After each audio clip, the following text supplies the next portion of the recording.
இந்தியாவிலிருந்து இறக்குமதி செய்யப்படும் பொருட்களுக்கு அமெரிக்கா விதித்துள்ள 25% வரி வரும் 7ஆம் தேதி முதல் அமலுக்கு வரும் என தெரிவிக்கப்பட்டுள்ளது.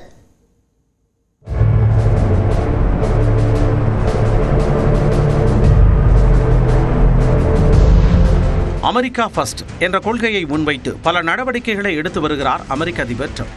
இதன் ஒரு பகுதியாக அமெரிக்கா இறக்குமதி செய்யும் பொருட்களுக்கு 10% முதல் 41% வரை புதிய வரிகளை விதித்து 92 நாடுகள் மீது வர்த்தக போர் தொடுத்துள்ளார். புதிய பரஸ்பர வரிகள் ஒரு வாரத்தில் அமல்படுத்தப்படும் என வெள்ளை மாளிகை அறிவித்துள்ளது. இந்திய பொருட்களுக்கு விதிக்கப்பட்டுள்ள 25 விழுக்காடு வரி ஆகஸ்ட் 7ஆம் தேதி முதல் அமலாகிறது. ரஷ்யாவில் இருந்து எண்ணெய் மற்றும் ராணுவ தளவாடங்களை இந்தியா வாங்குவதால் கூடுதலாக அபராதமும் விதிக்கப்படும் என்றும் அமெரிக்க அதிபர் ட்ரம்ப் எச்சரித்துள்ளார். இது மட்டுமல்லாமல் பிரேசில், ரஷ்யா, இந்தியா, சீனா, தென்னாப்பிரிக்க நாடுகளை உள்ளடக்கிய பிரிக்ஸ் நாடுகளுக்கு கூடுதலாக 10% வரி விதிக்கப்படும் என்றும் ட்ரம்ப் அறிவித்துள்ளார். இந்த வரி விதிப்பால் கடல்சார் பொருட்கள், இரும்பு மற்றும் உருக்கு பொருட்கள், வாகனங்கள் மற்றும் உதிரி பாகங்கள், ஸ்மார்ட் போன்கள், வைரங்கள் மற்றும் தங்க நகைகள், பிளாஸ்டிக், பெட்ரோலிய பொருட்கள், இயற்கை ரசாயனங்கள், இயந்திரங்கள் ஆகியவற்றின் ஏற்றுமதி அதிகம் பாதிக்கப்பட வாய்ப்புள்ளது. தமிழ்நாட்டை பொறுத்தவரை திருப்பூர் பின்னலாடை பொருட்களுக்கு ஏற்கனவே இருந்த வரியுடன் 25% வரியும் சேர்ந்தால் ஒட்டுமொத்த வரி விகிதம் கணிசமாக உயரும். இதனால் திருப்பூரில் இருந்து ஏற்றுமதி செய்யப்படும் ஆடைகளின் விலை அமெரிக்க சந்தையில் அதிகரிக்கும். இதன் விளைவாக வங்கதேசம், வியட்நாம், இலங்கை போன்ற நாடுகளை விட இந்தியாவின் ஆடைகள் விலை அதிகமாகி ஆர்டர்கள் குறையும். அமெரிக்காவின் பெரிய பிராண்டுகளான வால்மார்ட், கேப், காஸ்கோ போன்றவை திருப்பூரில் இருந்து அதிக அளவில் ஆடைகளை இறக்குமதி செய்கின்றன. இந்த நிறுவனங்கள் அதிக வரி காரணமாக தங்கள் ஆர்டர்களை நிறுத்தி வைப்பதற்கோ அல்லது தள்ளுபடிகள் கோருவதற்கோ வாய்ப்புள்ளது. மியான்மர், சீனா உள்ளிட்ட நாடுகளுக்கு இந்தியாவை விட அதிக வரி விதித்துள்ளதால் இந்தியா இன்னும் சாதகமான நிலையில் இருப்பதாக ஒரு கருத்து இருந்தாலும் இந்த புதிய வரி உயர்வு திருப்பூருக்கு ஒரு பெரிய நெருக்கடியை ஏற்படுத்தும். இந்தியாவின் அண்டை நாடுகளான பாகிஸ்தான் மற்றும் வங்கதேசத்திற்கு விதிக்கப்பட்ட வரியை ட்ரம்ப் குறைத்துள்ளார். அதாவது பாகிஸ்தானுக்கு விதிக்கப்பட்ட 29 விழுக்காடு வரி 19% குறைக்கப்பட்டுள்ளது. இதேபோன்று 35 விழுக்காடு வரி விதிக்கப்பட்ட வங்கதேசத்திற்கு தற்பொழுது 20% வரியை குறைத்து ட்ரம்ப் உத்தரவிட்டிருப்பது குறிப்பிடத்தக்கது. புதிய வரிகளின் மூலம் அமெரிக்கா நடப்பாண்டில் 6 மாதங்களில் 7.61 லட்சம் கோடி ரூபாய் கூடுதலாக வருவாய் ஈட்டியுள்ளது. ஏழை எளிய மக்களின் மருத்துவ தேவைகளை பூர்த்தி செய்யும் வகையில் நலம் காக்கும் ஸ்டாலின் திட்டத்தை முதலமைச்சர் மு க ஸ்டாலின் இன்று தொடங்கி வைக்கிறார். திட்டத்தின் கீழ் என்னென்ன சிகிச்சைகள் வழங்கப்பட உள்ளன, இந்த திட்டத்தின் கீழ் பயனடைய போவது யார் என்பது குறித்து விவரிக்கிறது இந்த செய்தி தொகுப்பு. கடந்த சட்டப்பேரவை கூட்டத்தொடரில் நலன் காக்கும் ஸ்டாலின் திட்டத்தின் கீழ் தமிழ்நாடு முழுவதும் 12,78,00,000 ரூபாய் செலவில் மருத்துவ முகாம்கள் நடத்தப்படும் என அறிவிக்கப்பட்டது. அதன்படி இந்த திட்டத்தை சென்னையில் உள்ள செயின்ட் பீட்ஸ் ஆங்கிலோ இந்தியன் மேல்நிலைப் பள்ளியில் முதலமைச்சர் மு க ஸ்டாலின் இன்று தொடங்கி வைக்கிறார். இதையடுத்து மாநிலம் முழுவதும் ஒவ்வொரு சனிக்கிழமையும் நலம் காக்கும் ஸ்டாலின் திட்ட மருத்துவ முகாம்கள் நடத்தப்பட உள்ளன. இதில் அதிகபட்சமாக சென்னை மண்டலத்தில் 15 முகாம்கள் நடத்த திட்டமிடப்பட்டுள்ளது.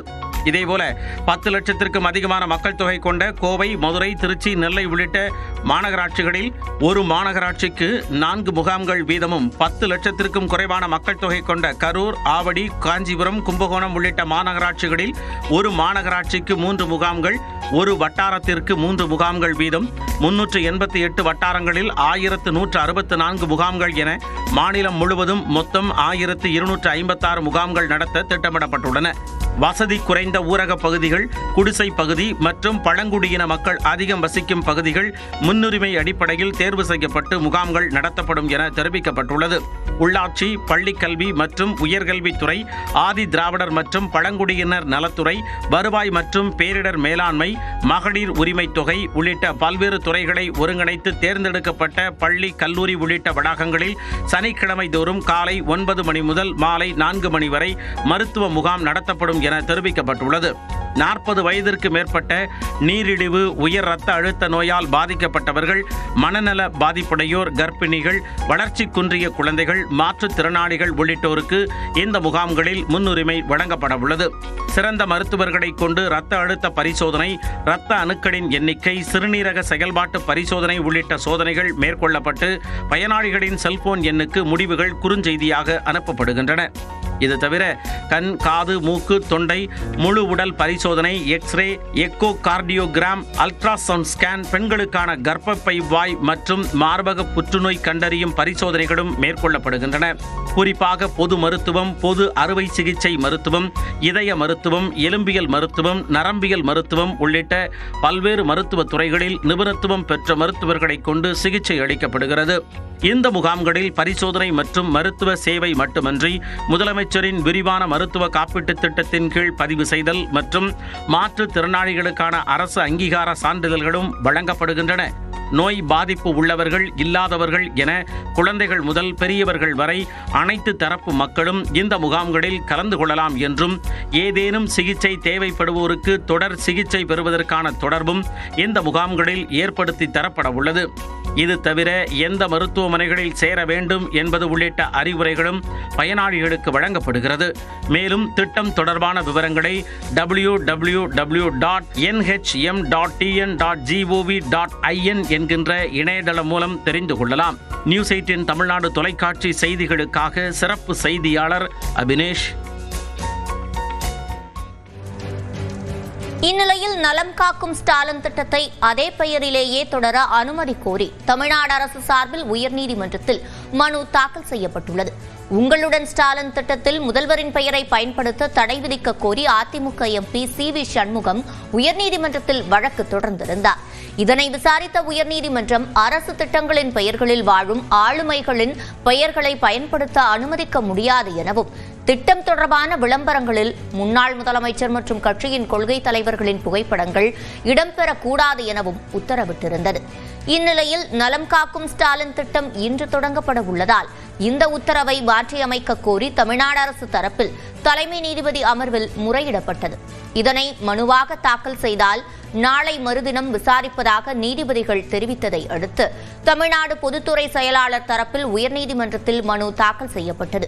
மேலும் உயர்நீதிமன்றம் பிறப்பித்த உத்தரவில் யார் படம் இருக்க வேண்டும், யார் பெயர் இருக்க வேண்டும் என்பதை தெளிவுபடுத்த கோரி விளக்க மனு தாக்கல் செய்திருப்பதாகவும் திமுக எம்பி வில்சன் தெரிவித்துள்ளார்.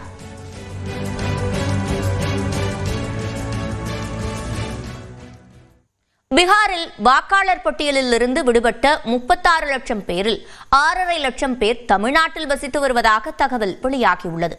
பீகார் மாநிலத்தில் நீக்கப்பட்ட வாக்காளர்கள் தமிழ்நாட்டு வாக்காளர்களாக மாற வாய்ப்புள்ளதா, மாறினால் என்ன ஆகும் என்பதை இந்த செய்தி தொகுப்பில் பார்க்கலாம்.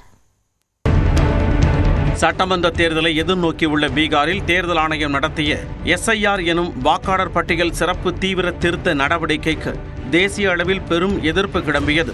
தகுதியான குடிமக்களின் பெயர்களை வாக்காளர் பட்டியலில் சேர்ப்பதையும் தகுதியற்றவர்களை நீக்குவதுமே முக்கிய நோக்கம் என ஆணையம் விளக்கமும் அளித்தது. ஜூன் மாதத்தில் இந்த நடவடிக்கை மேற்கொள்ளும் முன் பீகார் மாநிலத்தில் 7,89,69,844 வாக்காளர்கள் இடம்பெற்றிருந்தனர். இந்நிலையில் சிறப்பு தீவிர திருத்த பணிக்கு பின்னர் 65 லட்சம் பேர் வாக்காளர் பட்டியலில் இருந்து நீக்கம் செய்யப்பட்டதாக நேற்று வெளியான வரைவு வாக்காளர் பட்டியலில் அறிவிக்கப்பட்டுள்ளது.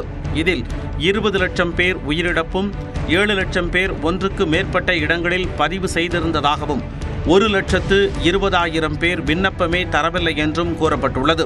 இதில் முக்கியமாக 35 லட்சம் பேர் பீகாரில் இருந்து நிரந்தரமாக வேறு மாநிலங்களுக்கு இடம்பெயர்ந்துள்ளதாகவும் தெரிவிக்கப்பட்டுள்ளது.